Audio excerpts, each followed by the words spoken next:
Bonjour mesdames et messieurs, je suis tout à fait ravi de vous retrouver dans cette nouvelle édition, dans votre émission semi-hebdomadaire, l'Égypte à la une, votre fenêtre sur le monde égyptien, votre fenêtre sur les grands événements qui ont marqué que ce soit la scène politique, économique ou même la scène du tourisme ici en Égypte durant les derniers jours. Très vite, nous allons donc commencer cette nouvelle tournée, cette nouvelle plongée dans le monde égyptien par la journée du martyr.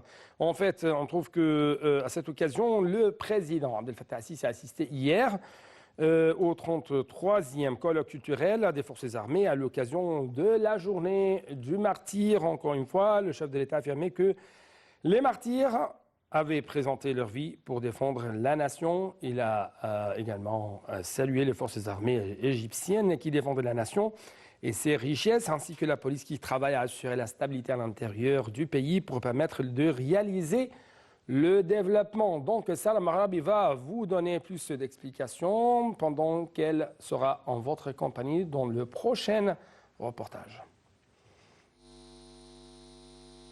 Il n'y a aucun lieu dans le pays qui n'a présenté un martyr dans chaque secteur, que ce soit dans la police ou dans l'armée et récemment parmi les équipes de soignants, a souligné le président Abdel Fattah al-Sisi. Il a ajouté que la journée du martyr est une journée mémorable et une des journées immortalisées dans l'histoire. Ces martyrs ont guidé les générations et ont écrit des pages sacrées pour défendre la nation. Ce n'est pas facile de sauvegarder l'indemnité de la nation. Cela exige beaucoup d'efforts ainsi que des sacrifices, a-t-il dit. Le président a ensuite souligné que le développement global devrait toucher tout dans le pays.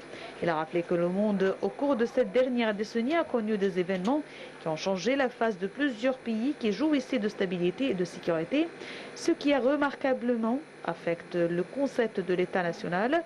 Il a salué les forces armées qui défendent la nation et ses richesses, ainsi que la police qui travaille à assurer la stabilité à l'intérieur pour permettre de réaliser le développement. Le chef de l'État poursuivit en disant que l'inauguration de la nouvelle capitale administrative constitue la naissance d'une nouvelle république et d'un nouvel État.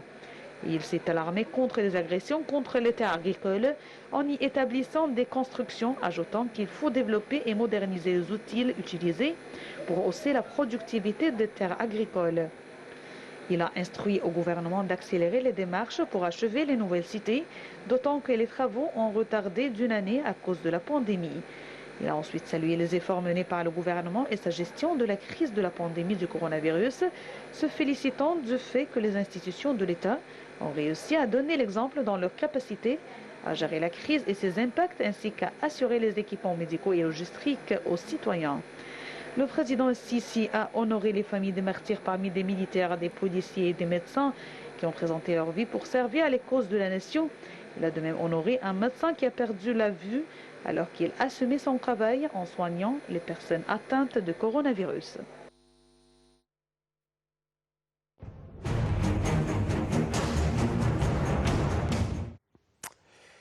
Les sacrifices de nos martyrs seront inoubliables. C'est ce qu'a commenté en fait le président Abdel Fattah al-Sisi sur sa page Facebook. Le président, à cette occasion de la journée de la martyr, a dit, je cite, « J'avais l'honneur aujourd'hui d'honorer et rendre hommage aux familles des martyrs de la police et de l'armée. À vrai dire, les sacrifices de nos héros seront à jamais gravés en lettres d'or dans l'histoire de l'Égypte. » Fin de citation signée Abdel Fattah al-Sisi. D'autre part, on trouve que le président Abdel Fattah al-Sisi, bien sûr, s'est entretenu avec deux commandants des officiers des forces armées. L'ambassadeur Bassam Radi, porte-parole de la présidence de la République, a déclaré que le président Abdel Fattah al-Sisi avait tenu une réunion élargie avec les dirigeants officiers, sous-officiers et soldats des forces armées après la fin des activités de la 33e édition du colloque éducatif qui a coïncidé avec les célébrations égyptiennes du jour du martyr et de l'ancien combattant.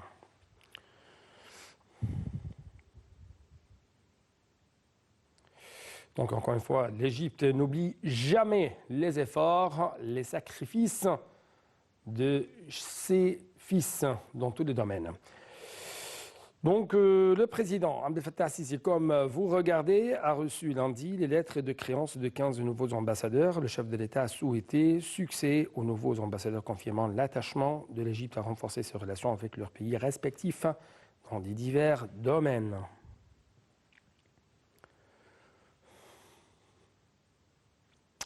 Une autre journée, une autre occasion, encore une fois très importante, il s'agit de la femme en général. Le président, bien sûr, a exprimé son respect et son appréciation pour la femme égyptienne. Avec plus de précisions, comme vous regardez sur sa page de Twitter, le président de l'État a exprimé son respect, son appréciation, sa révérence pour la femme égyptienne qui concrétise avec détermination la conscience de la patrie d'une manière qui est à la hauteur de sa place éternelle dans l'histoire. S'exprimant sur son compte et Twitter à l'occasion de la Journée internationale des femmes, le chef de l'État a affirmé que le principe constant est invariable dans cette vie et que la femme constituait la source de la bienveillance et de bonté inépuisable, l'énergie de sûreté, de sacrifice qui se renouvelle au fil du temps, la première source de la sagesse et des principes est le pilier de la cohésion familiale.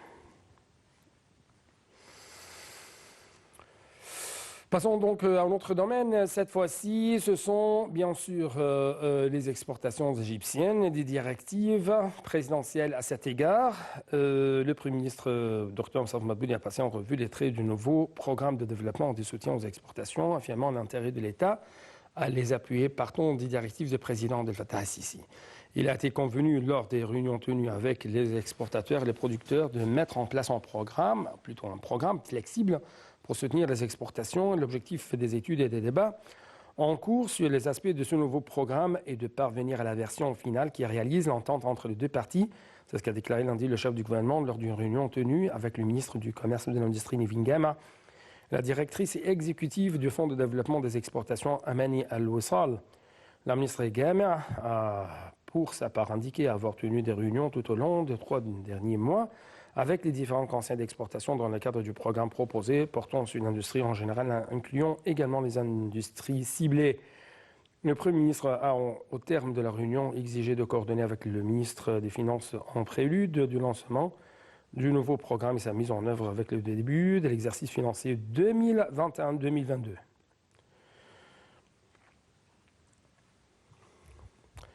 Sur le plan diplomatique, le ministre égyptien des Affaires étrangères, M. Sameh Choukri, a reçu un appel téléphonique de la part du ministre russe des Affaires étrangères, M. Sergei Lavrov, appel au cours duquel ils ont discuté des moyens de renforcer les relations bilatérales entre deux pays dans divers domaines et de les pousser vers des horizons plus larges, en plus de discuter de l'évolution de la situation régionale et de la cause palestinienne.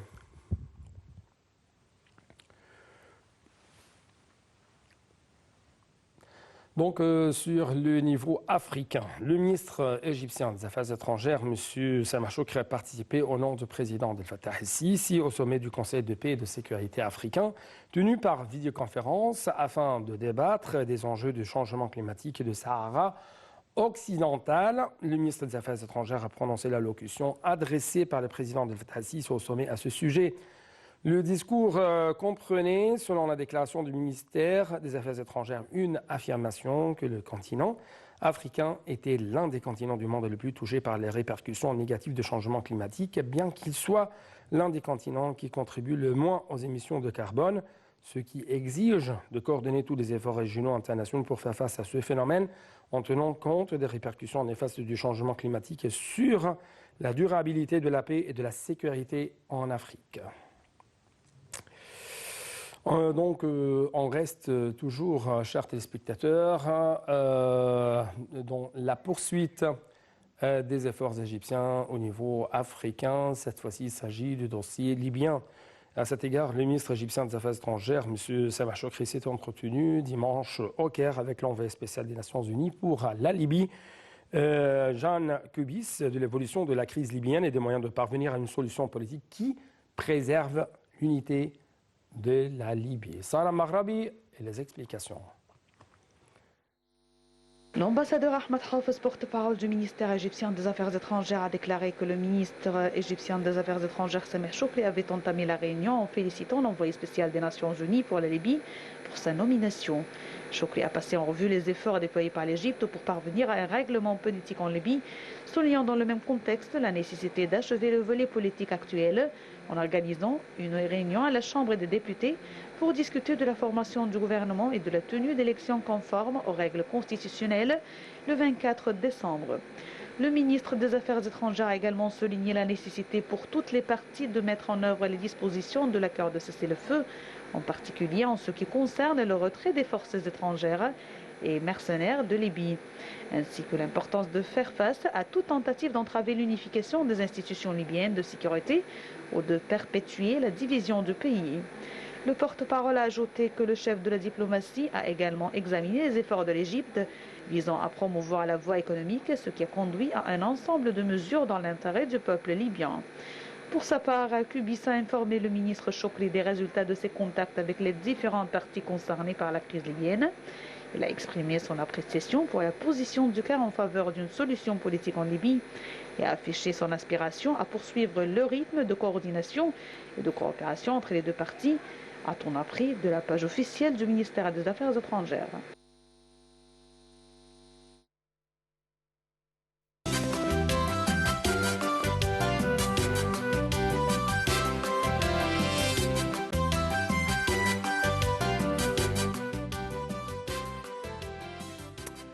À la une donc de cette tournée, de cette plongée dans le monde des chiffres, dans le monde de l'économie égyptienne, c'est donc un prêt approuvé par la Banque mondiale à l'Égypte. Avec plus d'explications. Le ministère de la Coopération internationale a annoncé que la Banque mondiale a approuvé un prêt de 440 millions de dollars pour soutenir le transport durable, une mobilité sûre, et ce dans le cadre du projet intitulé « Amélioration en sécurité des chemins de fer en Égypte ». Donc, en fait, je préfère que vous pouvez observer plus d'explications avec toujours notre collègue Salam Arabi. Le ministère de la Coopération internationale en collaboration avec la Banque mondiale a obtenu un accord de financement du développement d'une valeur de 440 millions de dollars alloués au ministère des Transports pour le développement des chemins de fer nationaux, et ce dans le cadre du projet Amélioration et sécurité des chemins de fer en Égypte. Le ministère de la Coopération internationale examine les transports dans une optique centrée sur le Mans pour obtenir des résultats concentrés sur la valeur et réduire la pauvreté, les inégalités et l'inefficacité. En moyenne, 1,5 million de passagers utilisent quotidiennement les chemins de fer égyptiens et l'amélioration de l'état général et de la sécurité du transport affectera les moyens de subsistance des conducteurs et des travailleurs égyptiens. Aujourd'hui, plus que jamais, il y a un grand besoin de développer des infrastructures durables, redéfinir des solutions de transport plus intelligentes, améliorer la sécurité, la mobilité, protège l'environnement et renforce la création d'emplois et la croissance économique, a déclaré la ministre de la Coopération internationale, Dr Rania Al-Machot. Ce projet soutient la dynamique de réforme et la demande de mobilité urbaine et de transport public fiable, partie intégrante de la réalisation des objectifs de développement durable à l'horizon 2030. Considéré comme une continuation du projet de restructuration des chemins de fer nationaux égyptiens, ce projet vise à améliorer la sécurité des passagers et des travailleurs de l'autorité des chemins de fer en introduisant un système de gestion de la sécurité amélioré pour atteindre environ 90% des trains circulant à l'heure. Améliorer le service pour des millions de passagers par jour est une priorité, en particulier parce que les citoyens dépendent des chemins de fer pour accéder à des emplois et à d'autres opportunités, a déclaré pour sa part le ministre égyptien des Transports, le lieutenant-général Kamel El-Wazir. Il a précisé que la modernisation et la réforme du système ferroviaire en Égypte sont nécessaires pour stimuler l'économie, car l'augmentation du transport de marchandises est un objectif indispensable qui conduira à une augmentation de la compétitivité économique du pays.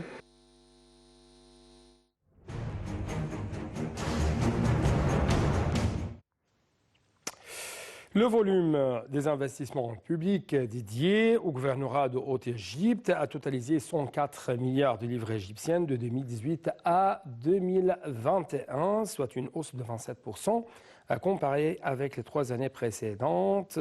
Cette période, c'est ce qu'a affirmé en fait le ministère du Plan du Développement dans un rapport sur le plan citoyen pour l'investissement 2020-2021 pour cette partie du pays. Le plan de développement de la Haute-Égypte se focalise sur les zones rurales les plus nécessiteuses pour réduire le déplacement de leurs habitants vers les régions mondaines, de même qu'il vise à exploiter les opportunités qu'elles présentent. Dans le plan de l'exercice 2020-2021, 392 projets pour de 7,1 milliards de livres égyptiens sont prévus. Donc à Siout, 174 projets et de 2,86 milliards de livres égyptiens à Luxor, 191 projets pour 2,9 milliards de livres égyptiens à Fayoum. Et même pour Sohag, des projets de 5,8 milliards de livres égyptiennes.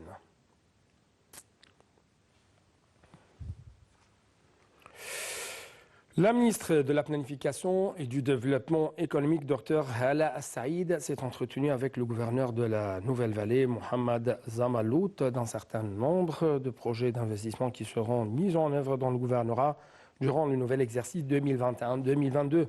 Dr Hala Saïd a souligné la grande importance du gouvernorat de la Nouvelle-Vallée, de ressources qu'elle possède et qui représentent même de grandes opportunités d'investissement prometteuses plutôt, c'est ce qu'a indiqué le communiqué du ministère du Plan. Un certain nombre d'autres projets d'investissement ont été abordés dans les domaines de l'agriculture, des mines et de la bonification des terres, ce qui contribuerait de manière significative à la réalisation des objectifs de la vision de l'Égypte 2030, a-t-elle conclu.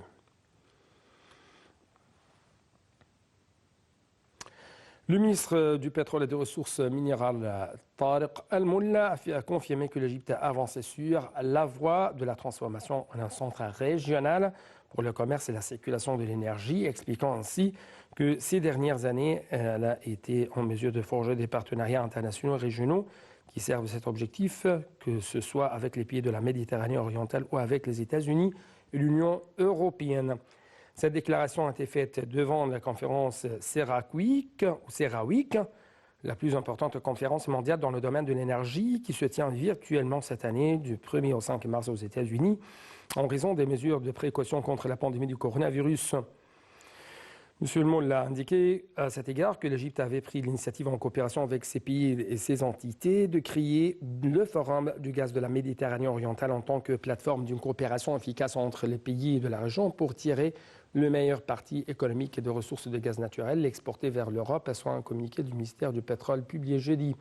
Il a ajouté que l'Égypte a continué de créer un environnement qui soutienne la transformation en un centre énergétique régional et que l'une des étapes les plus importantes est le redémarrage de l'usine de Damiette pour la liquéfaction, l'exportation de gaz naturel après une interruption de 8 ans, selon le développement de l'infrastructure pour le pétrole et le gaz ainsi que les oléoducs et les gazoducs.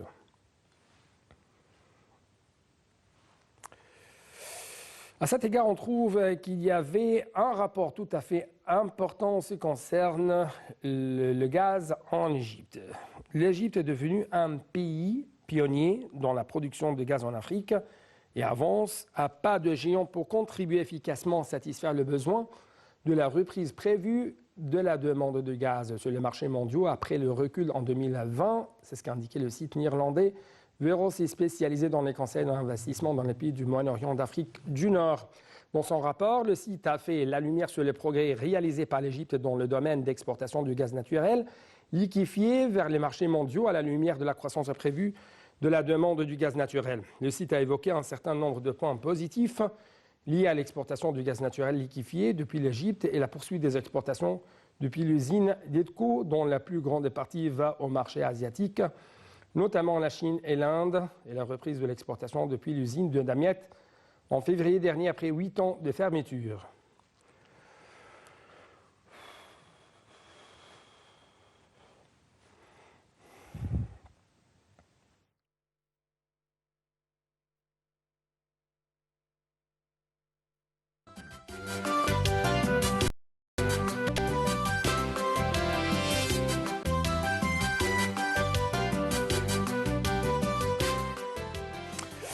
Inauguration du temple d'Atribis et de la nécropole de Hawawish à Sohag. Donc, ça sera bien sûr une nouvelle à la tête de notre plongée dans le monde du tourisme et dans le monde de l'archéologie ici en Égypte. Avec plus d'explications, le ministre du Tourisme et des Antiquités, Dr Khaled Al-Anani, a inauguré un projet de restauration à Sohag, la région du temple d'Atribis à Sheikh Hamad et la nécropole de Hawawish à Akhmim.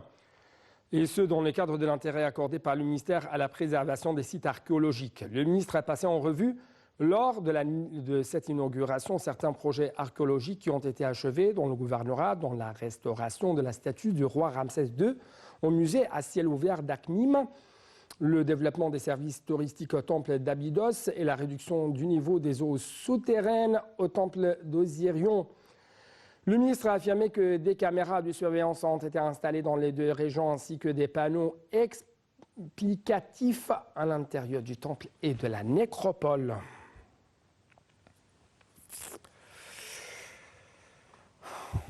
Passons donc au lancement du site web du Musée national de la civilisation. Le conseil d'administration du Musée national de la civilisation a examiné les derniers développements concernant ce lancement de site web du musée. La société en charge de la conception du site a présenté lors de la réunion du conseil d'administration ses différentes rubriques. Le Musée national de la civilisation égyptienne est situé près du fort de Babylone, donnant sur Ennessira, au cœur de la ville historique de Phostate, dans l'ancien Caire. La pierre angulaire de ce bâtiment a été posée en 2002 pour en faire l'un des musées les plus importants, les plus grands du monde. Il s'agit du premier musée dédié à l'ensemble de la civilisation égyptienne, au plus de 50 000 artefacts. Raconte l'histoire de la civilisation égyptienne de l'ancienne époque jusqu'au temps moderne. Les collections du musée seront même présentées lors de la grande exposition permanente qui traite des réalisations les plus importantes de la civilisation égyptienne, en plus de 6 autres expositions traitant des thèmes différents de la civilisation, le Nil, l'écriture, l'État et la société, la culture, les croyances et les idées, en plus de l'exposition des momies royales.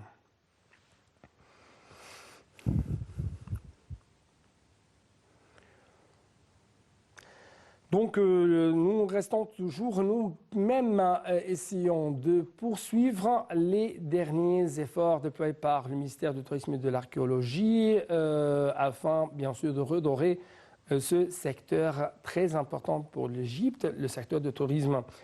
À cet égard, on trouve que le ministère du Tourisme et des Antiquités a lancé une campagne pour nettoyer et entretenir les statues sur les places publiques dans tous les gouvernorats de la République.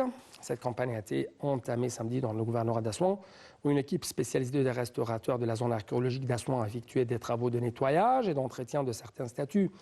L'équipe de travail doit terminer successivement les travaux d'entretien de nettoyage de toutes les statues dans le gouvernorat. Cette campagne reflète le souci du ministère du Tourisme et des Antiquités d'exposer de manière adéquate les statues et les œuvres d'art égyptiennes situées sur les places publiques. Donc, je crois que c'était tout qu'on a aujourd'hui à vous présenter. Nous arrivons ainsi à la fin de cette édition. Merci beaucoup pour votre attention et bonne suite de nos programmes sur Net International. Au revoir.